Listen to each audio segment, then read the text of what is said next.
Show me your glory. 주님께서 가르쳐 주신 기도 7번째 시간입니다. 우리의 죄를 사하여 주옵시고 라는 제목으로 우리 하나님 은혜 같이 나누길 원하는데요. 우리 하나님 나라, 그 예수님이 말씀하시는 그 하나님 나라, 거기에 대해서 좀 잠깐 좀 생각해 보면서 우리의 죄를 사하여 주옵시고와 좀 연결해서 은혜 나누기를 원합니다. 예수님이 하나님의 나라를 비유로 설명하시죠. 그 중에 하나가 겨자씨 비유, 또 다른 비유가 누룩의 비유가 있어요.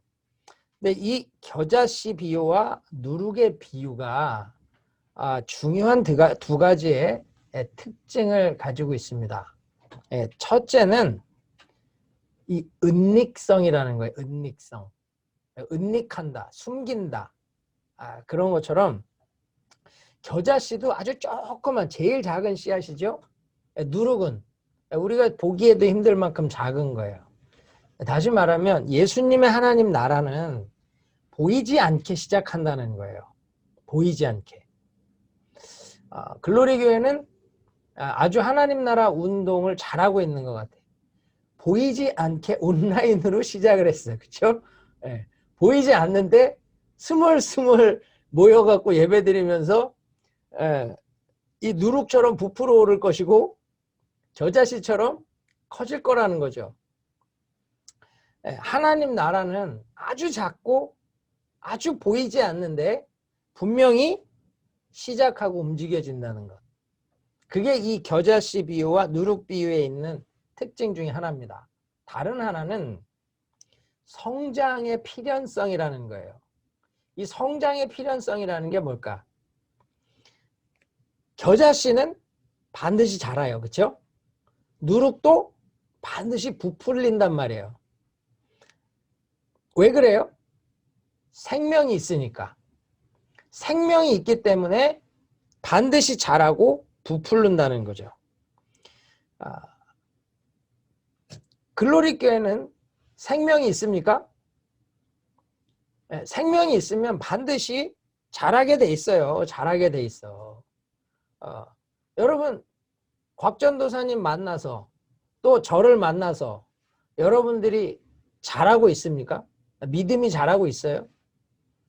반드시 자라야 돼요. 자라지 않는다면 전도사님이 문제가 있든지 여러분이 문제가 있든지 둘 중에 하나 분명한 거예요. 저를 만났는데 믿음이 자라지 않는다. 그럼 분명히 나한테 문제가 있든지 여러분들한테 문제가 있든지 분명히 어딘가 하나는 고장이 난 거예요. 여러분 이 성장에는 두 가지 측면이 있죠. 하나는 외형적인 거예요. 외형적인 거. 그게 바로 겨자씨의 모습이에요. 분명히 자라잖아요. 아주 크게 자라서 새들이 깃들일 만큼 쉬어갈 만큼 큰 공간이 된다는 거죠. 눈에 보일 만큼 누가 봐도 알 수 있을 만큼 성장한다는 거예요. 외적인 성장. 그래서 교회는 분명히 외적인 성장이 있어야 됩니다. 숫자가 늘어나야 되고 그 안에 분명히 사람의 믿음이 커가는 것이 보여져야 돼요. 제가 보기에도 여러분들 중에 이렇게 믿음이 성장하는 게 눈으로 보이는 사람이 있는 것 같아요. 저는 여러분들을 개인적으로 만나지 못해서 잘 모르겠지만 말씀을 듣는 거나 또 우리 전사님들 통해서 이렇게 들려지는 소식을 보면 진짜 이렇게 막 쭉쭉쭉쭉 성장해 가는 분들이 있더라고요. 근데 이게 성장이 다 다르잖아요. 어떤 사람은 훅 빨리 크기도 하고 어떤 사람은 천천히 조금씩 크기도 하고. 그러나 중요한 건 크는 게 중요한 거예요. 크는 게. 그래서 반드시 외형적인 성장이 이루어져야 돼요. 그러면서 동시에 내적인 성장이 있어야 돼요. 내적인 성장. 거룩한 변화라는 것. 가치관이 변하고 세계관이 변하고 삶의 스타일이 변하고 삶의 추구하는 목적이 바뀌는 것. 이 누룩이라고 하는 것이 빵을 만들기 위해 부풀리면 완전히 바뀌잖아요. 밀가루가 빵 반죽같이 부풀어 오르면 완전히 달라지죠. 그래서 누룩 없는 빵은 맛없어요. 누룩으로 바꿔놔야 맛이 있거든. 그러니까 이 그리스도인들이 말씀으로, 은혜로 변화가 되잖아요. 그럼 그 사람은 누가 만나도 맛이 난다고. 만날 맛이 나고, 그 사람과 함께 밥 먹고 싶은 맛이 나고, 그 사람과 같이 있는 것이 기쁘다고요. 그 사람이 가는 곳에 변화가 있다고. 근데 예수 믿고 내적인 변화가 없으면 그 사람 보면서 뭐라 그래요? 밥맛 없다라 그러죠. 재수 없다. 꼴 보기 싫다. 그래서 예수 믿으면 두 가지 종류의 사람이 있답니다. 함께 있으면 격려가 되는 사람이 있고 없어야 격려가 되는 사람. 여러분들은 어때요? 함께 있으면 격려가 됩니까? 함께 있을 때 격려가 되는 사람이 돼야 돼. 야, 오늘 누구 왔냐? 아, 안 왔어. 아, 그분 오셔야 되는데. 아, 너무 아쉽네. 보고 싶었는데. 이런 사람이 되셔야죠. 그렇죠? 그러니까 누룩으로 인하여 내면이 거듭난 사람은 그렇게 만나고 싶고 보고 싶어. 근데 오늘 누구 왔나? 아니, 안 왔어요. 어휴, 다행이다. 오늘 아주 그냥 피해갈 수 있어서 은혜다, 은혜. 이렇게 되면 안 되잖아요. 응? 사람들은 다 착각을 한다고. 나는 다 좋아할 거라고 생각해. 그렇죠? 근데 실제로는 그냥 받아주는 경우도 있잖아요. 우리 곽 전도사님이 집사 시절에 교회 이렇게 있잖아요. 문 딱 열면 우리 전사님이 오는 거 다 알아. 할렐루야! 이러고서 이제 들어와. 그러면 아, 집사님, 그러면 역시 내가 오는 걸 너무들 좋아해. 뭐 이러면서 들어오거든요. 예. 근데 여러분들 비웃으시면 안 돼. 진짜 전사님 오는 것도 좋아했어요. 그래서 아줌마들이 자기를 너무 좋아한다고 막 그래갖고 우리 이보연 사모님이 좀 착각 좀 하지 말라고. 근데 우리 전사님 하고 있는 거 사람들이 되게 좋아했거든. 물론 아재 개그만 조금 덜 하면 더 많이 좋아했겠지만 가끔 이제 그런 썰렁함으로 또 본인의 또 인기 유지를 이렇게 하는 거라고 또 그런 식으로 얘기를 하더라고요. 이렇게 너무 많이 좋아해도 안 돼서. 어찌됐든. 근데 그게 내가 변화되지 않으면 사람은, 특별히 그리스도인들은 매력이 없어요. 진짜 내가 말씀으로 변화되고 은혜로 변화된 사람이 되면요, 매력이 있다고, 만나고 싶다고, 보고 싶고. 여러분 그런 은혜가 있길 바랍니다. 그래서 이 예수님의 하나님 나라는 이 겨자씨 비유와 이 누룩의 비유가 너무너무 잘 설명을 해주고 있는 거예요. 예수님이 어디에서 태어나셨어요? 베들레헴. 아주 작은 도시. 그래서 성경에서 이 베들레헴에서 무슨 선한 것이 나겠느냐라고 얘기하잖아요. 그런 데서 주목하지 않고 누구도 알아주지 않는 곳에서 말구유에서 아주 누추하고 보잘것없는 데서 시작한단 말이에요. 아무도 주목하지 않고 아무도 보지 않는 그 베들레헴에서 시작해서 갈릴리라고 하는 아주 변두리, 이방을 맞대고 있는 아주 변두리, 예루살렘에서 한참 떨어진 아무도 주목하지 않고 아무도 보지 않는 곳에서 하나님 나라 운동을 시작하세요.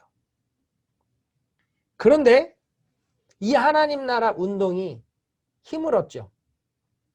예수님 살아계실 때도 그랬지만 주님이 죽고 부활하시고 하늘에 오르시고 성령을 보내주시고 난 이후에 그 제자들, 아무도 주목하지 않는 그 12명, 그 제자들을 통해서 그 중에 하나도 실족해서 없어진 그 11명, 그 사람들을 통해서 하나님의 말씀이 세력을 얻죠. 흥왕하여지죠. 그래서 날마다 믿는 자의 수가 더해가죠. 그게 하나님 나라 운동이라는 거예요. 아무도 보지 않고 아무도 주목하지 않는 지극히 작은 데서 시작한 예수의 하나님 나라 운동이 성령으로 말미암아 말씀이 흥왕하고 힘을 얻기 시작하니까 교회가 든든히 서고 교회가 하나님의 영광을 드러내고 그것이 퍼지고 퍼지고 퍼져서 지금 전 세계가 예수 믿는 그 놀라운 복음의 능력을 보여주잖아요. 이게 하나님 나라 운동이라는 거예요. 그런데 그것이 그냥 수적으로만 커진 게 아니죠. 내적 변화가 없었다면 여러분 제자들이 그 예수님 십자가에 달리실 때 다 도망갔었잖아요. 그런 제자들이 성령으로 말미암아 거듭나고 성령의 능력으로 변화되고 거룩히 헌신하면서 어떤 일이 일어나요? 그들이 내적인 변화가 일어나니까 세상이 바뀌죠. 세상에 충격을 주고 세상을 변화시키더라는 거예요. 그 초대교회에서는 뭐라 그래요? 이 기독교인들을 향해서 천하를 어지럽히던 자들, 영어 성경에는 upside down, 아주 뒤엎는 자들이라고 표현을 해요. 세상을 어떻게 뒤엎겠어요? 예수 믿으라고 하는 것 하나로 뒤집어요? 아니요. 오른뺨을 때리면 왼뺨을 내고 오리를 가자면 십리를 가지고 정말 오른손이 한 일을 왼손이 모르게 하고 내 모든 소유를 다 팔아 서로 통용하는 이 엄청난 가치관의 변화, 내 것을 쥐고 내 것을 붙들고 살아야 되는 사람들이 이것을 나누고 함께 섬기는 자리에 가는 것이 세상을 충격받게 하는 거죠. 그 온전한 변화를 이루게 하더라는 거예요. 그래서 이들을 핍박하면, 이들을 잡아 죽이면 예수 믿는 사람들이 포기하겠지. 그런데 어때요? 포기 안 해요. 땅을 파고 들어가 카타콤이라는 데 숨어서 예배를 드릴지라도 그들은 예수 믿는 걸 포기하지 않았다는 거예요. 그들의 내면의 변화와 내면의 성장과 내면의 굳건함이 세상을 충격주고 세상을 변화하고 세상을 이끄는 누룩과 같이 역사하더라는 거예요. 그게 예수의 하나님 나라 운동의 본질입니다. 그런데 중요한 건 지금 그러냐는 거예요. 지금 우리 교회들이 예수 믿는 사람들이 하는 하나님 나라 운동이 우리도 똑같이 성장하고 있습니까? 똑같이 내적인 변화를 갖고 있습니까? 세상에 충격을 주면서 예수 믿는 자들이 주는 그 충격에 세상이 놀라고 있습니까? 그렇지 못하다는 거예요. 오히려 지금은요, 예수 믿는 자의 수가 줄고 있어요. 교회가 줄어들고 있어요. 예수 믿는 사람들에게 세상이 충격을 받는 것이 나쁜 충격을 받아요. 거룩으로 충격을 주는 게 아니라 교회의 타락과 성도들의 부패로 인한 정말 오히려 예수 믿는 사람들이 손가락질 받는 자리에 가고 있다는 거예요. 그래서 지금 우린 이 하나님 나라 운동이라고 하는 것을 정말 다시 회복해야 될 때입니다. 그래서 제가 주기도문을 여러분들과 나누는 거예요. 바른 말씀을 배우고 바른 기도를 통해서 진짜 예수님이 원하셨던 바로 그 하나님 나라 운동 해보자는 거예요. 그 하나님 나라 운동을 지금 우리가 성공시켜 보자는 거예요. 우리가 그 하나님 나라 운동을 성공시킬 수 있으면 우리는요 승리할 수 있고요. 이 세상에 거룩한 영향을 미칠 수 있는 거예요. 믿으십니까? 저는 글로리 교회가 이 겨자씨처럼 누룩처럼 지금 보이지 않게 시작했어요. 온라인에서 아주 보이지 않게 시작했어요. 어쩌면 여러분들은 지금 우리가 개척을 한 게 맞나 헷갈릴 정도로 보이지 않는 거에 지금 답답함이 있을지도 몰라. 그리고 제가 11월 달쯤에 한번 가가지고 여러분들하고 집회를 할까 지금 막 생각 중이에요. 그래도 이게 비대면이 대면이 되고 또 함께 붙들고 기도하면서 하여튼 그 안에 임하는 하나님의 영광을 보는 은혜가 있어야 이게 또 다른 한 단계 이 하나님 나라 운동이 폭발할 것 같아. 이 지금 코로나 바이러스 때문에 비대면으로 제가 멀리서 여러분들 매주 만날 수 있는 은혜도 있지만 또 얼굴을 마주하며 만나며 함께 예배하는 것도 필요하잖아요. 지금 이 코로나 바이러스가 사람들 간의 거리를 지금 멀게도 만들고 가깝게도 만드는데 저같이 멀리 있는 사람은 이렇게 만나는 가까운 거리가 되지만 또 여러분 그 자리에 가까이 계신 분들은 가까이 있어도 또 자주 못 만나는 거리가 생기잖아요. 근데 우리는 이 두 가지를 잘 활용해서 진짜 하나님의 은혜가 우리 안에서 폭발하는 것을 좀 봐야 됩니다. 여러분 진짜 글로리 교회가 보이지 않게 시작하지만 외적인 성장과 내적인 변화가 함께 어우러질 수 있다면 온라인 교회로 시작했을지라도 세상에 거룩한 영향을 주고 도전을 주는 진짜 하나님 나라 운동의 주역이 될 거라고 저는 믿습니다. 여러분 그 일을 위해서 기도하셔야 돼. 하나님, 내 아버지, 하늘에 계신 아빠, 정말 아빠의 그 풍요로움을 가지고 이 땅을 좀 변화시켜 보길 원합니다. 아빠의 풍요로움을 우리에게 허락해 주옵소서.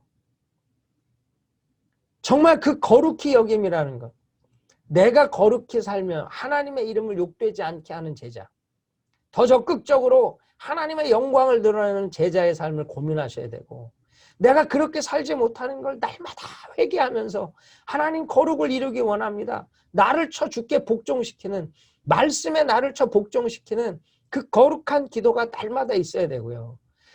나라 임하옵시며, 나라가 임했는데, 하나님 나라가 세워졌는데 내가 왜 그 통치를 받고 살지 못하나? 하나님의 통치가 내 안에 실현되기 원합니다. 그리고 하나님 뜻이 하늘에서 이루어진 것 같이 땅에서 이루어지길 원합니다. 하늘의 교회가, 천상의 교회가 드리는 예배, 이 땅의 교회가 드리는 예배가 되게 하시고, 천상의 교회가 누리는 영광, 이 땅의 교회가 누리는 영광이 되게 하시고, 정말로 하나님 나라에 받을 상급, 그 면류관이 이 땅에서 우리에게 허락되어지는 것을 보는 정말 뜻이 하늘에서 이루어진 천상의 교회가, 이 땅의 교회가, 실제 교회가 연결될 수 있기를 정말 우리 기도하면서 나가야 된다는 거예요. 그리고 오늘날 우리에게 일용할 양식을 주옵시고, 내 것으로 살 수 없잖아요. 우리는 늘 부족하니까, 우리는 늘 불편하니까, 그 하나님으로부터 공급되어지는 그 은혜가 있어야 되니까, 그래서 영, 육, 혼에 우리의 필요한 모든 것들을 하나님의 공급으로 사는 것. 그래서 여러분 날마다 하나님 공급하심에 기적을 경험하셔야 돼요. 만나가 내게 오는 은혜를 늘 간증하셔야 된다고. 하나님, 나 오늘 살아갈 때 필요할 말씀 주세요. 그 말씀이 딱 내게 주어지는 걸 경험하셔야 되고, 하나님 오늘 내 삶에 이것 저것이 필요하다라고 하는 것, 그걸 미리 아시고 수개월, 몇 년 전부터 계획하신 하나님의 은혜가 내게 오늘 허락되어지는 것을 경험하셔야 된다고요. 제가 병원에 갈 일이 있는데, 제가 보험의 문제나 여러 가지 문제들이 있잖아요. 그런데 너무 놀라운 건, 제가 시애틀에 가서 1년 반 있다 왔는데 보험이 없어지지가 않고 살아있네요. 아이들 거를 살렸는데 우리 것까지 같이 주더라고. 그래서 아이들 가는데 그냥 받아놓고 있던 걸로 해결이 돼버리는 거예요. 하나님이 공급하시는 만나라는 게요, 너무나 정확하게 너무나 필요한 때에 주어지는 것을 경험하면 신나는 겁니다. 여러분 그 은혜를 경험하셔야 된다고. 내가 정말 하나님 앞에 기도한다라고 하는 건요, 그냥 공허한 외침이 아니에요. 그냥 없는 하나님, 듣지 않으시는 하나님 앞에 그냥 내가 아뢰고 싶은 것을 넋두리 하듯이 아뢰는 게 기도가 아니라고요. 우리 하나님 살아계십니다. 믿으십니까? 그 하나님 지금 우리 기도를 듣고 계세요. 믿으세요? 정말 그 믿음이 진짜라면 오늘 여러분이 하나님 앞에 드리는 기도가 실제가 돼야 되는 거예요. 제가 지금 중남미 신학교 강의를 하고 있는데 온라인으로, 그것도 제가 한마디 하면 옆에 통역이 한마디 하고 제가 한마디 하고 통역이 한마디 하고, 그렇게 해서 70분 강의를 하는 것이 과연 집중이 될까? 이게 은혜가 될까? 이게 저한테 굉장한 도전이었어요. 거기다가 만나서 하면 하여튼 은혜 받을 때까지 내가 붙들고 기도라도 하죠. 하여튼 성령을 받든 내가 죽든 하나님 둘 중에 하나 해결해 주세요. 어떻게라도 하잖아. 온라인은 떨어져 있단 말이에요. 거기다가 베네수엘라는 줌으로 하고 나머지 9개 나라는 유튜브로 보고, 이거를 갖다가 한다라고 하는 게 감당이 안 되는 거죠. 그 하나님 기도했어요. 하나님 은혜를 주세요. 불쌍히 여겨주세요. 근데 하나님 저한테 이런 질문을 하세요. 너 지금까지 무슨 기도했냐?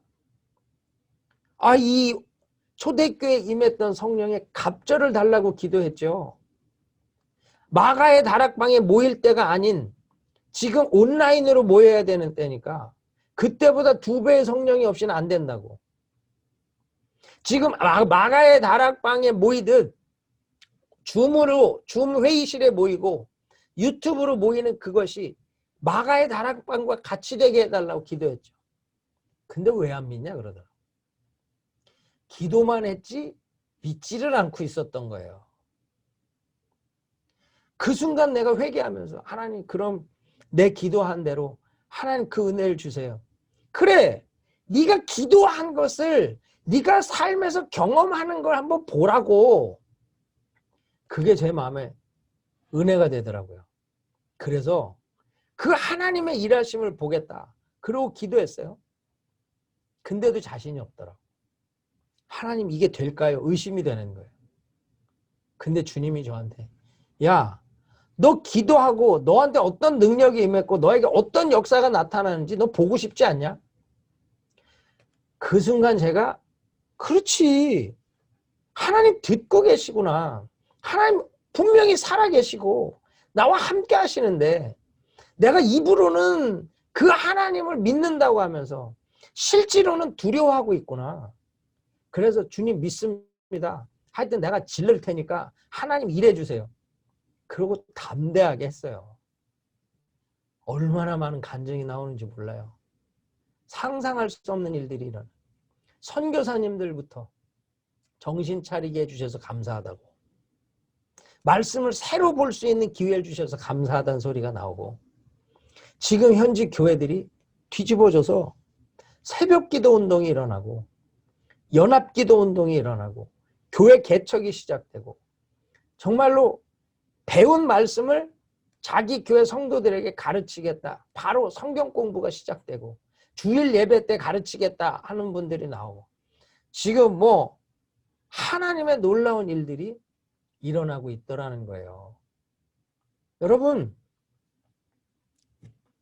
우리가 하나님 앞에 기도한다라고 하는 건요, 분명히 실제입니다. 실제. 허상이 아니라고. 여러분들이 하나님 앞에 기도하면서 내가 그 하나님을 믿고 있나 점검하면서 그 하나님 듣고 계시나 그걸 의심하지 마시고 삶에서 경험하기를 구하시라고요. 오늘도 여러분 많은 기도의 제목이 있을 거예요. 그 기도의 제목들을 주님 앞에 아뢰시고 주님이 주시는 응답을 누리시기를 축복합니다. 하나님은 여러분의 기도를 결단코 땅에 떨어지지 않게 하세요. 그 하나님께서 여러분의 기도를 들으시고 응답해 주실 줄 믿습니다. 우리가 정말 이 하나님 나라, 이 은닉성, 이 필연성, 보이지 않는 데서 시작하지만 반드시 성장하고 반드시 변화된다라고 하는 것. 이게 여러분들 안에 실제가 될 수 있기를 축복합니다. 분명 그 하나님의 은혜가 임하면 놀라운 역사가 일어나는 거예요. 여러분, 우리가 우리에게 죄 지은 자를 사여 준 것 같이 여러분, 이 우리의 죄를 사하여 주옵소서. 우리가 우리에게 죄 지은 자를 용서해 준 것 같이 우리의 죄를 사하여 주옵소서, 용서해 주옵소서, 이렇게 기도하라고 가르치시거든요. 이게 마태판에, 마태복음에서 나오는 것은 원문 그대로 번역하면 우리의 죄를 사하여 주옵소서가 아니고요, 우리의 죄가 아니라 이게 빚입니다. 빚, 뎁. 이게 오페일레마라는 단어예요. 마태는 우리의 빚들, 빚지고 산 모든 것들을 탕감해 주세요, 이거고요. 누가판 주님이 가르쳐 주신 기도는 하말티아, 죄예요. 그러면 아니 왜 마태는 빚, 누가는 죄 이렇게 했을까요? 이거는 여러분, 이 마태복음의 독자는 유대인들입니다. 누가복음의 독자는 이방인들이에요. 유대인들은 죄를 하나님께 진 빚으로 이해해. 이웃들에게 진 빚으로 이해를 해요. 그러니까 마태는 유대인들이 이해하기 쉽도록, 너가 죄를 지어서 하나님 앞에 빚을 졌지, 너가 이웃에게 죄를 지어서 이웃에게 빚을 졌지, 그 빚을 탕감받아야 돼. 그 빚을 사해달라고 기도해야 돼. 그렇게 표현을 하고 있는 겁니다. 이 유대인 독자들이 이해하기 쉽도록. 반면 누가는 유대인들은 이 유대인들은 죄를 빚으로 이해했지만 이 이방인들은 죄를 빚으로 이해하지 못해요. 죄는 죄예요. 그러니까 이방인들이 이해하기 쉽도록 죄라고 하는 것을 그대로 쓰고 있는 겁니다. 그래서 여러분, 우리가 누군가에게 복음을 설명하고 말씀을 설명할 때 이해하기 쉬운 언어로 설명하는 것이 굉장히 중요하죠. 어찌됐든 지금 빚을 탕감해 달라는 거나 죄를 사해 달라는 거나 똑같은 의미예요. 그 이유가 그러면서 왜 죄 용서에 대한 청원을 구하고 있나? 왜 죄를 사해 달라 간구하고 있나? 왜 그래요? 내 마음에 죄를 품고 용서를 구할 수는 없잖아요. 내 마음에 품고 있는 죄부터 내려놔야 내 죄를 사해달라고 구할 수 있잖아요. 우리가 우리에게 죄 지은 자의 죄를 내가 사하지 못하고 내가 하나님 앞에 내 죄를 사해달라 말할 수 없잖아요. 그러니까 하나님은 지금 무엇을 얘기하는 거냐면, 예수님은 네 마음에 품고 있는 용서하지 못하는 죄부터 해결하라는 거예요. 그거부터 내려놓은 다음에 너의 죄를 사해달라 하나님 앞에 구하라는 겁니다. 여러분, 마태복음 6장 14절로 16절 보면, 너희가 사람의 잘못을 용서하면 너희 하늘 아버지께서도 너희 잘못을 용서하려니와 너희가 사람의 잘못을 용서하지 아니하면 너희 아버지께서도 너희 잘못을 용서하지 아니하시리라. 분명히 말씀하시죠. 네가 누군가의 잘못을 용서해야 하나님도 너 죄를 용서한다는 거예요. 너가 너에게 죄 지은 자에 대한 용서가 선행되어야 그 다음 내가 너를 용서하는 일이 따라온다는 거죠. 마태복음 5장 22절로 24절에 보면, 예물을 제단에 드리려다가 거기서 내 형제에게 원망 들을 만한 일이 있는 것이 생각나거든 예물을 제단 앞에 두고 먼저 가서 형제와 화목하고 그 후에 와서 예물을 드리라. 예물도 안 받으신다는 거예요. 사람과 막히고 용서하지 못한 것이 있으면 너가 아무리 많은, 아무리 귀한 예물을 드려도 받지 않는다는 겁니다. 그래서 여러분, 오늘 여러분 마음에 묶여있는 용서하지 못하는 마음이 있으면 그것부터 해결하셔야 돼요. 그래야 여러분의 기도가 하늘에 닿습니다. 하나님 여러분 죄를 용서하시는 거예요. 마태복음 18장 23절로 35절에 보면 이 죄를 용서해주는 어떤 왕의 이야기가 나오죠. 1만 달란트 빚진 자의 빚을 탕감해줘요. 근데 1만 달란트의 빚을 탕감받은 이 사람이 100데나리온 빚진 자의 빚을 탕감해주지 않아요. 마태복음에서 왜 빚으로 설명할까요? 이제 이해되시죠? 우리의 죄를 사하여 준 것, 이 죄가 뭐라고요? 빚이라고, 빚. 1만 달란트의 우리에게 죄 지은 사람은 100데나리온 빚진 자예요. 그것을 사해 주면 1만 달란트 내가 하나님 앞에 진 빚, 그 죄를 탕감해 주신다는. 그래서 마태복음은 죄의 비유를 설명할 때 빚진 것으로 지금 설명하는 겁니다. 1만 달란트의 규모가 어느 정도냐면 갈릴리와 베레아 주민이 로마 정부에 1년 내는 세금이 200달란트였다 그래요. 갈릴리와 베레아의 모든 주민이 내는 세금, 그 1년치가 200달란트. 그럼 1만 달란트는 어마어마하죠. 반면 이 100데나리온은 1데나리온이 한 사람 하루치 품삯이에요. 그러니까 이 100데나리온이면 100일치 일당이죠. 100일치 품삯. 비교도 안 되는 것. 이 말이 뭐예요? 나에게 죄 지은 사람의 죄를 용서하는 건 하나님이 내 죄를 사하는 거하고는 비교할 수 없다는 것을 말하고 있는 겁니다. 하나님은 지금 너한테 죄 지은 100데나리온 빚진 자 용서해줘. 그거 탕감해줘. 그거 받지 마. 그 얘기하고 있는 거예요. 지금 이 주기도문은 간구이면서 사실은 잘 보면 이게 서약의 의미도 담고 있어요. 기도라는 게 하나님 앞에 이렇게 해주세요 라고 구하는 것도 있지만 내가 이렇게 살겠습니다 라고 결단하는 곧 서약의 의미도 담고 있어요. 무슨 말이냐면 하나님 나라가 임하게 해주세요. 우리 그렇게 기도하라고 배웠잖아요. 그럼 하나님 나라가 임하게 해주세요. 그러면 우리는 어떻게 고백했어요? 내가 하나님의 통치를 받고 살기 원합니다. 이 뜻이라 그랬죠. 그러니까 하나님 나라가 임하길 원합니다 라고 간구하는 것은 내가 주님 통치를 받고 살겠습니다 라고 서약하는 의미가 담겨 있는 거예요. 일용할 양식을 주세요. 간절한 간구이지만 나는 하나님이 공급하시는 것으로 살겠습니다. 결단하고 서약하는 거죠. 그러니까 지금 용서해 주세요 라고 구하는 건 나도 나에게 죄 지은 자를 용서해 주겠습니다. 결단하고 서약하는 거예요.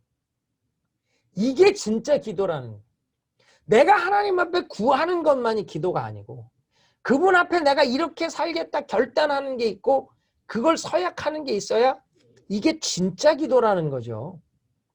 많은 사람들이 그냥 구하는 걸로만 끝나니까 삶의 변화도 없고 제자로 세워지는 기도가 되지 않는 거예요.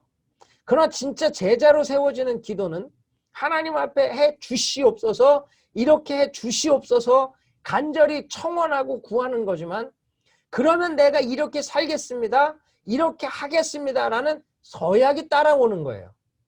그 서약이 따라와야 진짜 기도고 진짜 변화고 진짜 부흥이 있는 거예요. 느헤미야서를 보면 느헤미야에 성경에 3대 부흥이 나와요.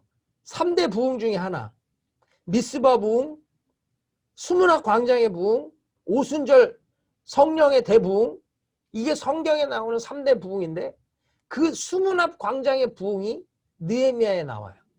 이 느헤미야 수문학 광장의 부흥을 경험한 자들이 어떻게 하는 줄 압니까? 하나님 앞에 이제 내가 말씀대로 살겠습니다. 새 언약에 순종하며 살겠습니다. 연판장을 만들고 서명을 해요. 자기 이름을 쓰고 그것을 인봉한단 말이에요.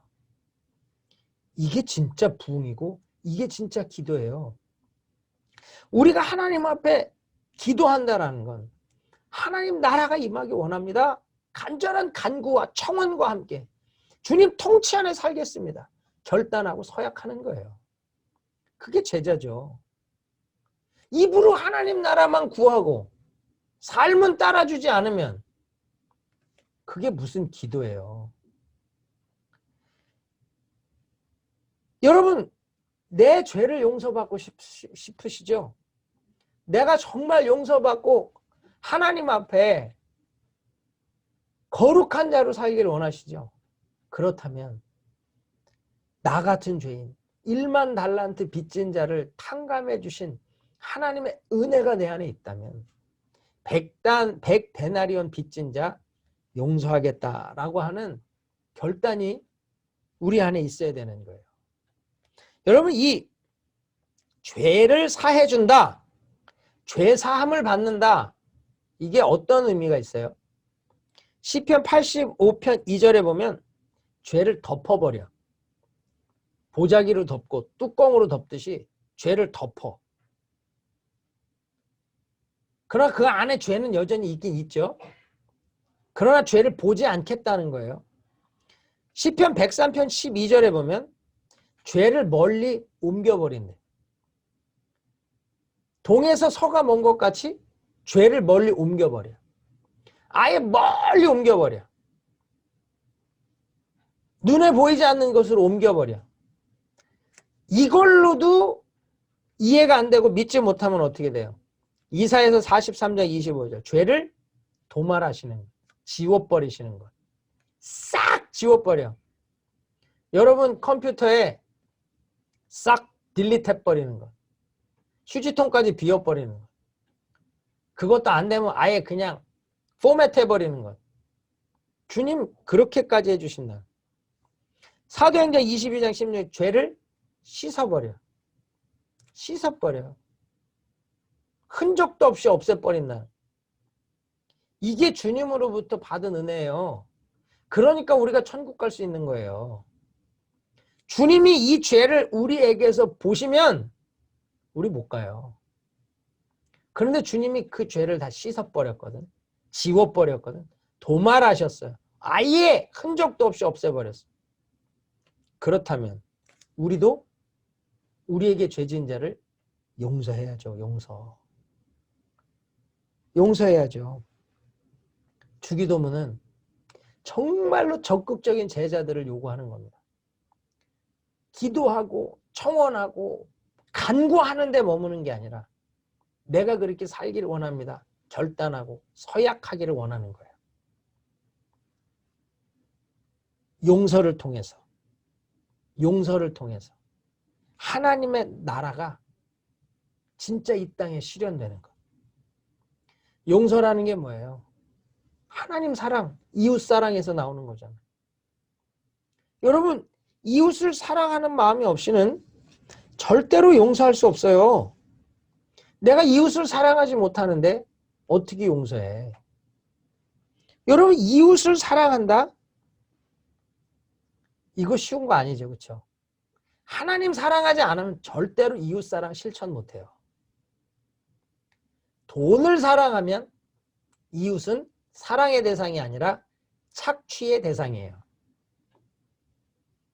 돈 사랑하면 사람은 돈을 빼먹기 위한 도구가 될 뿐이에요.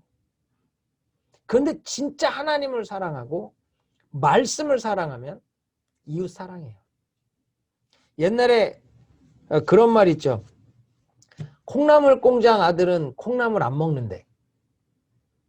왜 그럴까요? 콩나물 기르는 데다 안 좋은 거를 뿌린다고. 왜? 돈이 목적이면 사람이 어떻게 되든 이웃이 어떻게 되든 상관이 없어. 그러나 하나님을 사랑하면 이웃을 내 몸같이 사랑해. 예전에 어떤 예수 믿는 집사님, 예수 잘 믿는 집사님이 설렁탕집을 운영하는데 재료를 최상급만 쓰셨어요.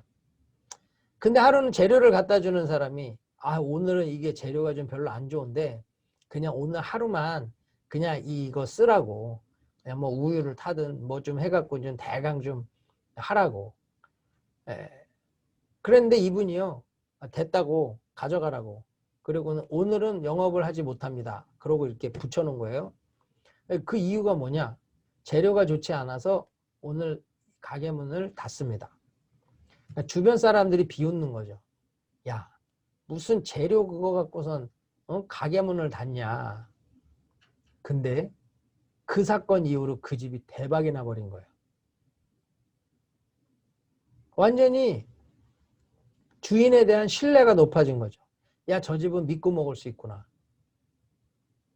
이 집사님이 하나님 사랑하고 이웃 사랑하지 않으면 그렇게 못하죠.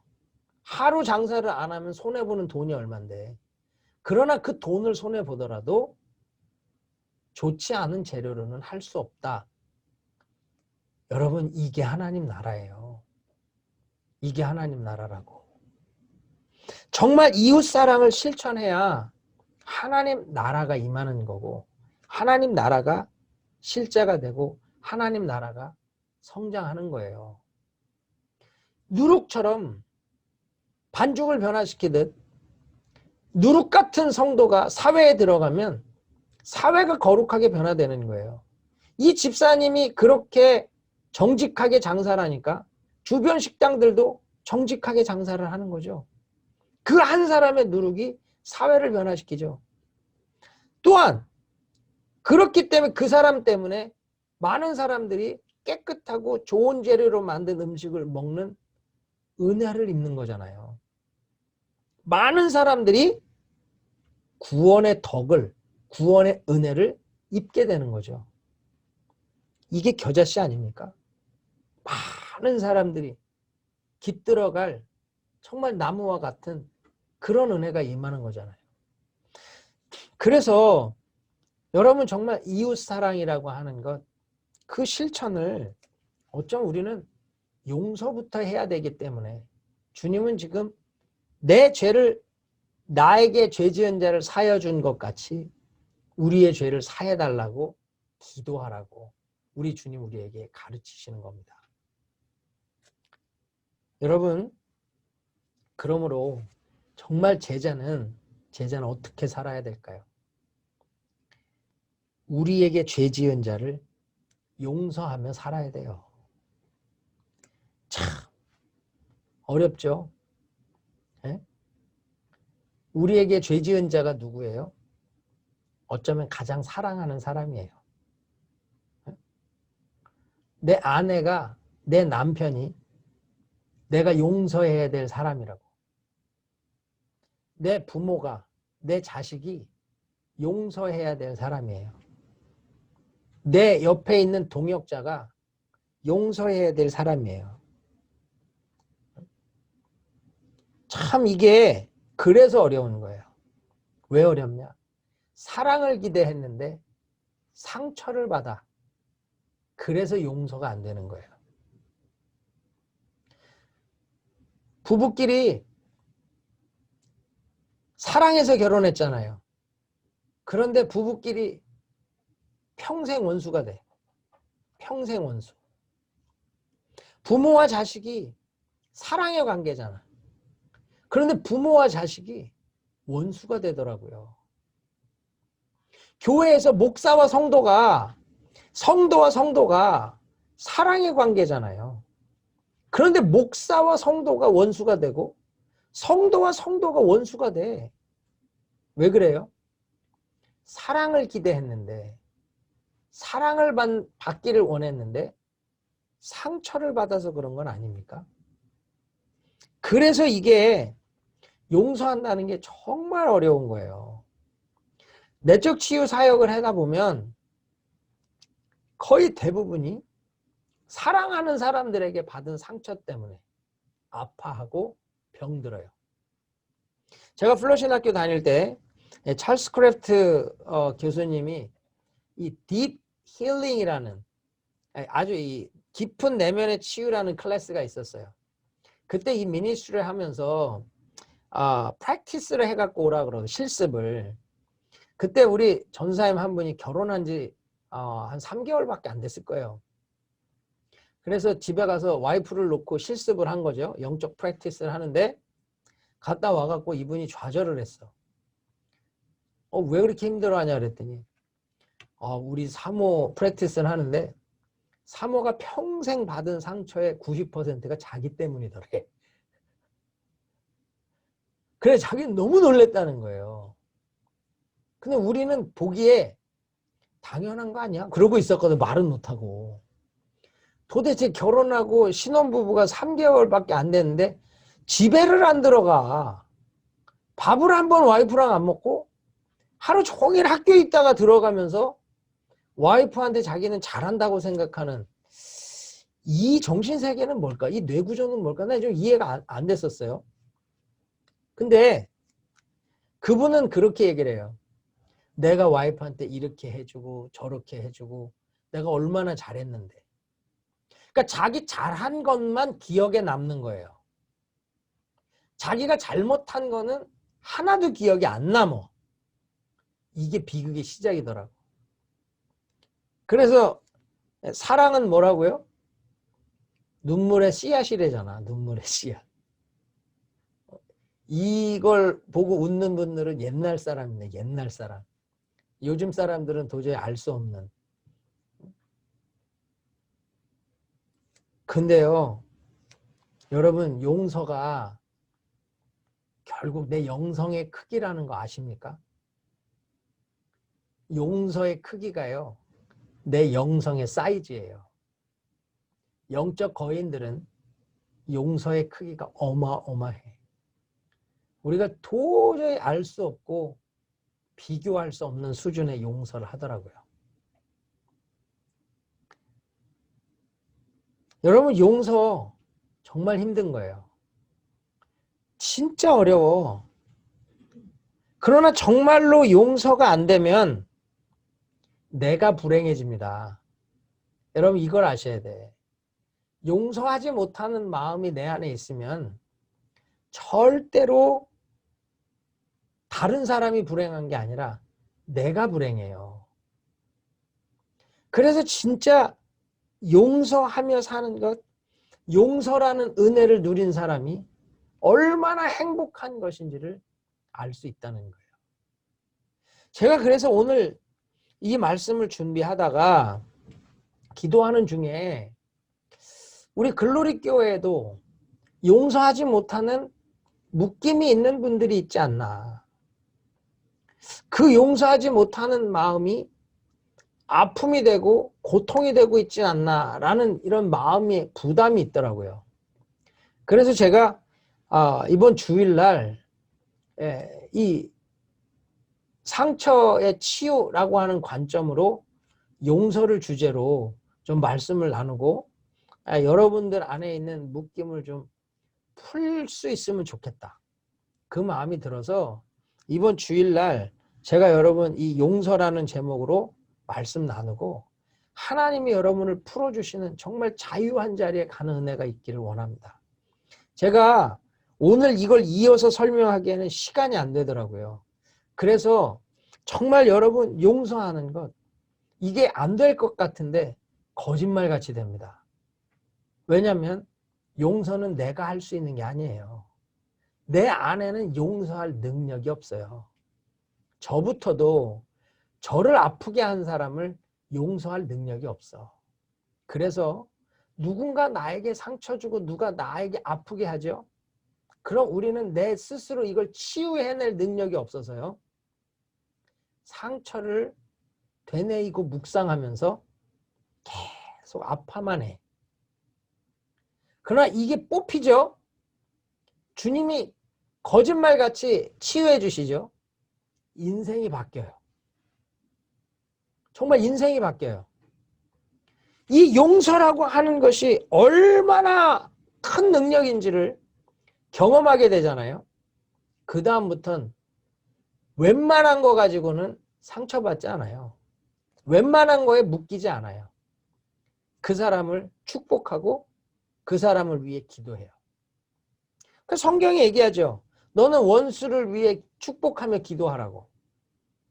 그랬더니 어떤 자매님이 그래서 저는 남편을 위해 늘 축복하며 기도합니다. 그래. 남편들 기도 많이 받아 좋을 것 같아. 아주 왼수들 아주.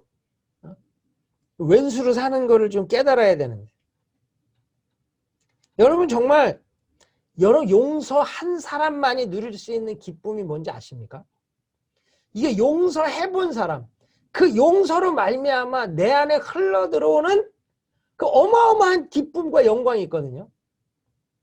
그걸 여러분 경험하실 수 있으면 여러분 진짜 제자로 살아갈 수 있어요. 용서가 안 되는데 사랑하고 산다고요? 말도 안 되는 소리 하지 마세요. 그 사랑은 다 위선이고 거짓이에요.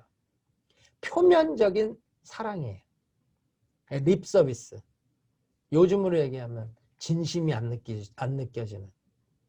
그냥 서로 그냥 표현하는 수준의 사랑.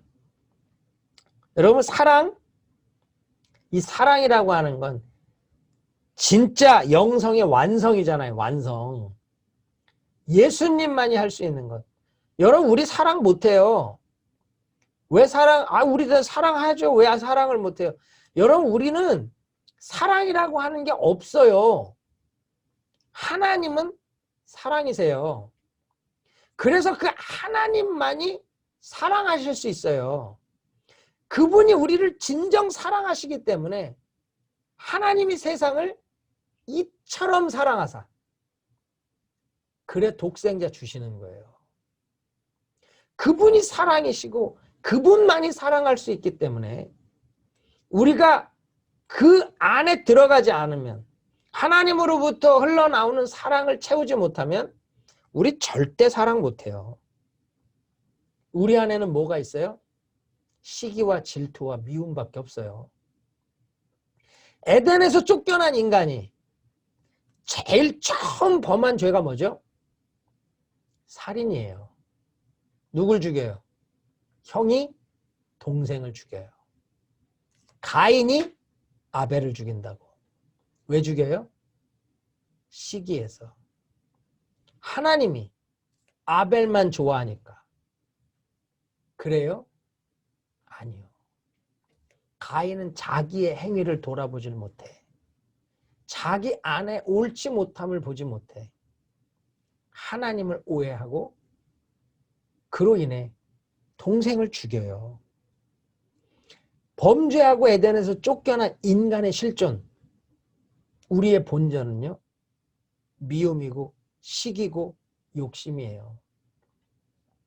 여러분 교회는 어떤지 모르겠지만 많은 교회가 목회자의 사랑을 비교합니다.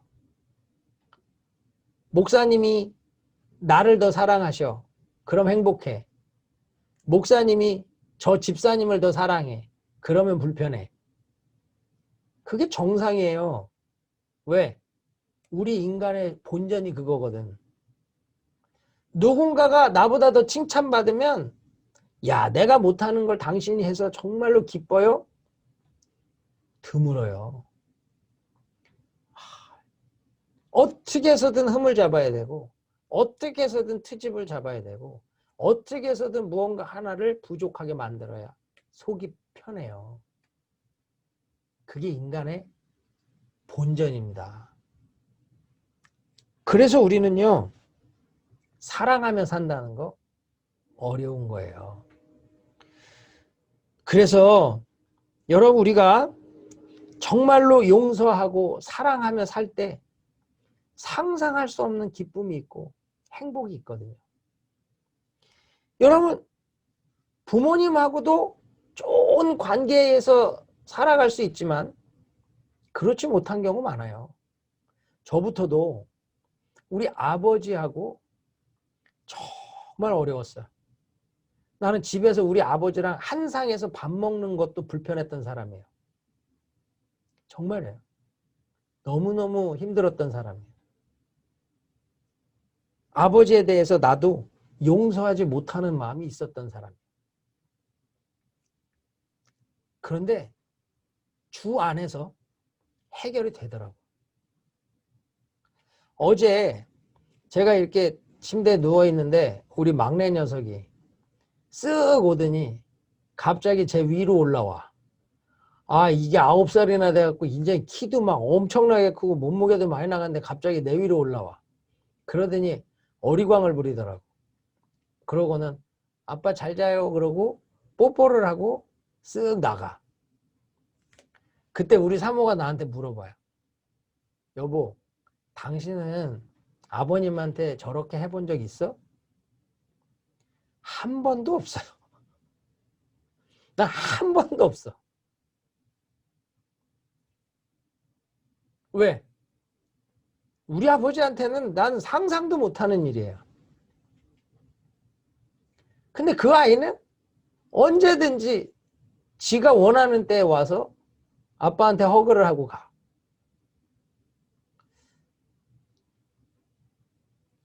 제가 그걸 보면서 나는 그렇게 못 살았는데 야, 내가 이 녀석하고 이렇게 할 수 있다라고 하는 게 너무 감사하더라고. 나도 똑같이 내 아들에게 이 녀석 어디서 이런 짓을 해? 라고 할 수도 있잖아요. 걔가 내가 무섭고 불편해서 안 올 수도 있잖아요. 여러분, 결국은 무슨 말이냐면 내가 만들어가는 거예요. 내가 어떻게 결단하고 어떻게 은혜를 구하고 어떻게 삶을 살아가느냐에 따라서 완전히 다른 결과가 만들어지는 거예요. 저는 여러분들이요, 진짜 용서하고 사랑하며 살 수 있기를 축복합니다. 그게 주님이 우리에게 원하시는 거예요. 그래서 우리에게 죄 지은 자를 사하여 준 것 같이. 그 말은 뭐예요? 너에게 죄 지은 자를 사해 줘. 그래야 네가 행복해. 그래야 네가 사랑하며 살 수 있고, 그래야 네 인생이 병든 자로 살지 않고, 그래야 네 인생이 정말로 기쁘고 행복하게 살 수 있어. 이게 주의 바람이라고요. 그래야 내가 너의 죄를 사해 준다. 내가 너의 죄를 사해 주는 게 왜 중요해? 그래야 나도 너하고 기쁜 관계를 갖잖아. 네가 죄를 지면 나는 공의의 하나님이라 너랑 함께 할 수 없어. 너가 죄를 지면 내가 너를 가까이 할 수 없어. 내가 너를 기뻐할 수 없어. 그런데 네 죄를 내가 사할 능력이 있고 네 죄를 사하고 나면 내가 너를 인해 기뻐해. 너를 잠자히 부르며 기뻐한다고. 나 그거 하고 싶어. 그래서 주님이 우리가 우리에게 죄 지은 자를 사해 주는 것까지 100다나리온부터 탕감해줘. 그거 탕감해줘. 그럼 내가 네 죄를 사해주고 내가 너로 말할 수 없는 기쁨과 행복을 줄 거야. 그리고 너로 인하여 내가 기쁘고 잠잠히 부르며 즐거워할 거야. 야, 우리 이 사랑하며 살자. 하나님 사랑, 이웃 사랑 이루며 살자. 이게 이 기도의 본질이라는 겁니다. 여러분,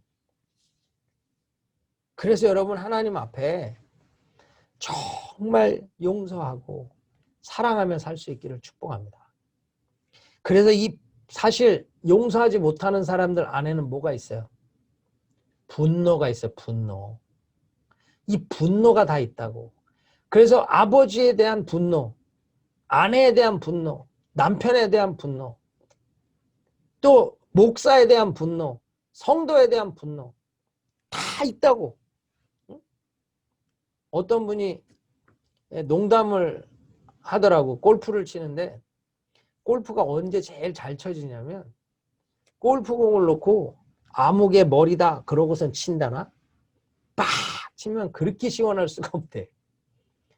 야, 얼마나 마음에 분노가 있으면 세상에 골프공을 그 사람 머리라고 생각을 하고 치겠냐고요. 그만큼 사람들 안에 분노가 있어요. 요즘은 이 분노가 좀 심하죠. 그러니까 뭐 묻지마 폭행이라고 아무 이유 없이 그냥 사람을 패고 아무 이유 없이 사람을 찌르고 아무 이유 없이 사람에게 총기를 난사하는 비정상적인 분노까지도 나오잖아요. 여러분, 그래서 우리는 이 분노의 문제를 해결해야 돼요. 분노의 문제. 제가 예전에 우리 교회에서 이 분노하면 후회만 남습니다 라는 제목으로 말씀을 전한 적이 있어요. 제가 그 링크를 보내드릴 테니까 그 링크를 한번 들어보세요. 시간이 안 돼갖고 이제는 뭐 몇 가지 설교로 나눠서 해결을 해야지 안 될 것 같아. 지금 그래서 모두가 다 그냥 앵그리버드 같아. 그냥 화가 나갖고 폭발하기 직전인 사람들이 너무 많아. 그러니까 집에서도 엄마들 제발 소리 지르지 마세요. 자식이 무슨 말 한마디 하면 꽥 소리부터 질러. 특별히 아들 둘 있는 집들은 엄마가 목소리하고 힘만 커진다나? 그래서 아들이 셋이 있는 집은 아빠들이 이제 엄마한테 얻어 맞는다는 얘기까지 해. 뭐 힘이 너무 세져가지고. 여러분, 우리가 앵그리버드 같이 살면 안 돼요. 이 분노를 다스려야 되거든. 분노를 해결해야 우리가 용서도 하고 사랑도 할 수 있어요. 여러분 안에 용서하지 못하는 마음이 분노를 자꾸 부추겨. 분노를 불붙여. 그래서 폭발해. 여기 A라는 사람한테서 용서가 안 되는데 화는 B에게 와서 낸다고. 회사에서 직장 상사 때문에 동료들 때문에 용서하지 못하는 분노를 가지고 온 사람이 집에 와갖고 폭발해. 아내한테, 자식한테. 비겁한 거 아닙니까? 왜 자기를 화나게 한 사람, 자기에게 용서하지 못하는 마음을 준 사람에게 화를 못 내고 연약한 자들에게 와서 아무 이유 없는 사람에게 화를 냅니까? 세상에서 분노한 사람들이 교회 와서 화를 내는 사람들이 있어요. 나 지금 이해가 안 돼. 아니 왜 밖에서 뺨을 맞고 안에 와서 터뜨리냐고. 여러분, 분노하는 것, 야고보서 1장 20절에 보면 사람이 성내는 것이 하나님의 의를 이루지 못합니다. 사람이 성내는 거요, 하나님의 의를 이루지 못해. 노를 다스리지 못하면 속는 거예요. 제가 이번에 중남미 사역을 하면서 영분별을 하면서 기도하는데 아주 이 하이에나와 같이 썩은 고기만을 찾아다니는 아주 찌질찌질한 마귀들이요, 아주 계속 짜증나게 불편하게 그래갖고 호로록 호로록 은혜를 쏟아버리게 만들더라고. 아주 작은 걸로 짜증나게 만들고 작은 걸로 불편하게 만들어갖고 괜히 마음 상하게 하고 불편하게 만드는. 성을 내면, 화를 내면 하나님의 의를 이루지 못해. 그래서 이번 강의하면서 계속 그런 일이 있을 때마다 하이에나에게 먹이를 주지 맙시다. 이게 그냥 우리가 화를 내면서 썩은 고기 하나 던져주면 또 먹고 오고 또 먹고 오고 또 먹고 오고 계속 그냥 더와 더 많이 짜증나게 하고 더 많이 화나게 하면 우리가 내는 화, 우리가 내는 짜증을 이것들이 먹이처럼 먹고 더 기승을 부리는 거예요. 속지 마세요. 에베소 4장 26절에 얘기하죠. 분을 내어도 죄를 짓지 말며 해가 지도록 분을 품지 말고. 27절에 마귀에게 틈을 주지 말라. 우리가 화내죠? 마귀에게 틈 내주는, 비집고 들어와서 강하게 세력을 만들고 자기 집인 것처럼 주저앉아서 왕노릇한다고요. 그러니까 용서하지 못하는 마음, 화나게 하고 썩내게 하는 거 들어오면 해가 지기 전에 해결해야 돼. 부부끼리도 싸우고 절대 각방 쓰면 안 돼. 제가 그 얘기를 했더니 어떤 부부가 그래. 목사님, 우리는 목사님 말씀 듣고 결혼할 때 결단했대. 싸워도 절대 방을 벗어나지 않는다. 방을 벗어나는 사람 벌금 100불. 100불로 되겠냐? 그 정도 낼 수 있지 않냐? 그랬더니 우리는 찌질해서 100불도 크대. 그래갖고 그래 그럼 100불을 해라. 근데 여러분 진짜예요. 이게 작은 틈이 생기는 데서 큰 일이 생기는 거지. 갑자기 큰 일이 폭발하는 일은 별로 없어요. 가랑비에 옷 젖는 거예요. 쌓이고 쌓이고 쌓이니까 터지는 거예요. 틈 주지 마세요. 마귀가 왕노를 틈 주지 마세요. 계속 밀어내는 거예요. 밀어내는 거. 내가 화를 내면 하나님의 의를 이루지 못한다. 내가 화를 내면 마귀가 틈을 탄다. 계속 몰아내고 저 사람이 나를 화나게 했다 생각하지 마시고 내가 저 사람을 화나게 했구나 라고 생각하면 돼. 저 사람이 나에게 상처 줬다가 아니라 나는 누군가에게 상처 주고 있지 않나를 돌아보면 되는 거예요. 저 사람은 분노 유발자다. 근데 자세히 보면 그 말하는 사람이 분노 유발자야. 우리가 그것만 잘 생각하시면 원인이 내게 있다. 내 죄입니다. 그러면 당신 덕입니다 라는 말이 나와요. 그러면 해결할 수 있어요. 그리고 분노하는데 에너지 쓰면 다른데 힘쓸 수가 없어요. 부부끼리 대판 싸워봐요. 밥할 기력이 없어. 그래 굶어야 돼. 투고에다 먹든지. 여러분 교회에서 목사랑 성도랑 대판 싸워봐요. 무슨 주의 일을 해.